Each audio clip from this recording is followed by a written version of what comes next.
Hi friends, welcome to Admantech. நம்ம இப்போ இந்த வீடியோவில் என்ன பார்க்க போகிறோம்னா, இன்சூரன்ஸ் பற்றி தான் பார்க்க போகிறோம். அதாவது இன்சூரன்ஸ் ஏஜென்ட் வந்து தவறான பாலிசி விவரங்களை கூறிட்டாங்க அப்படின்னா நம்ம என்ன பண்ணுறது அப்படின்னு தான் பார்க்க போகிறோம்.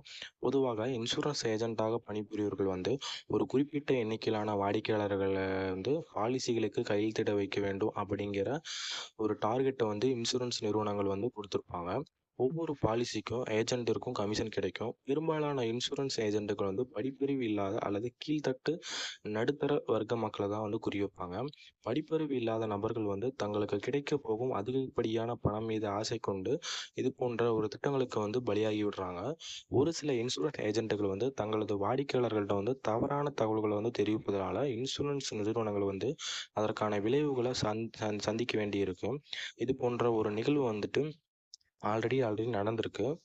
இதை வச்சுக்கிட்டு நம்ம என்ன பண்ணலாம் அப்படின்னா, ஒரு இன்சூரன்ஸ் நிறுவனம் மீது ரூபாய் 4.60 லட்சம் அபராதம் வந்து இதெல்லாம் வச்சுருக்காங்க. அந்த ஒரு பிரச்சனைனால பாலிசிகள் குறித்த அனைத்து சரியான தவறுகளையும் வந்துட்டு வாடிக்கையாளர்களுக்கு தெரிவிக்க வேண்டும் அப்படிங்கிறத வந்து இன்சூரன்ஸ் நிறுவனங்களுக்கு வந்து மத்திய அரசு கட்டாயமாக்கியிருக்காங்க. ஆகையால் எந்த ஒரு பாலிசி குறித்த சரியான தகவலை வாடிக்கையாளரிடம் தெரிவிப்பது இன்சூரன்ஸ் ஏஜென்ட்டுகளை வந்து ஒரு முக்கியமான கடமையாக இருக்குது. குறிப்பாக படிப்பறிவு இல்லாத நபர்கள் இது போன்ற விஷயங்கள் குறித்த விழிப்புணர்வு இல்லாமல் இருக்காங்க. இதனை பின்பற்றாத பட்சத்தில் நுகர்வோர் பாதுகாப்பு சட்டம் 2019 விதிமீறலின்படி தக்க நடவடிக்கை எடுக்கப்படும் சொல்லியிருக்காங்க. இந்திய அரசு இந்த சட்டத்தை மாற்றியமைத்து வாடிக்கையாளர்களுக்கு ஏற்றதாக மாற்றி அமைக்கப்பட்ட நுகர்வோர் பாதுகாப்பு சட்டம் 2019 ஜூலை 20, 2020 அன்று அமல்படுத்தியிருக்காங்க.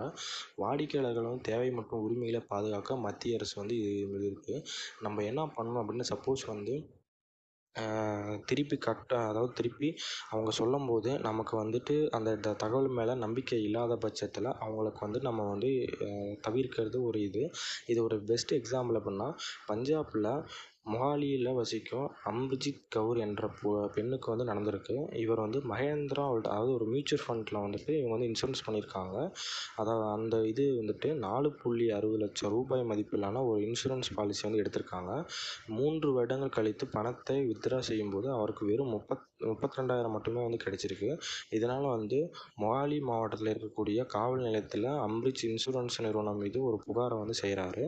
56 வயதான அம்ரிஜித் வந்து படிப்பறிவு இல்லாதவர் மற்றும் அவரது கணவர் ஒரு சிறு விவசாயி.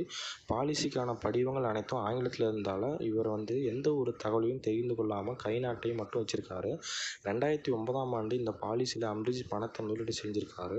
அவர் பணத்தை வித்ட்ரா செய்யும் பொழுது அவருக்கு 2 மடங்கு பணம் கிடைக்கும் என்று சொல்லப்பட்டது. ஆனால் புகாரின் அடிப்படையில் நேஷனல் கன்சியூமர் கமிஷன் நிறுவனத்திடம் இது குறித்து கேள்வி எழுப்பினாங்க. இன்சூரன்ஸ் நிறுவனம் மீது ரூபாய் 4.60 லட்சம் அபராதம் விதித்து அந்த அமௌண்ட் வந்து அவங்களுக்கு கொடுத்துருக்காங்க. இந்த மாதிரி வந்து இதெல்லாம் நடக்க வாய்ப்பு இருக்குது.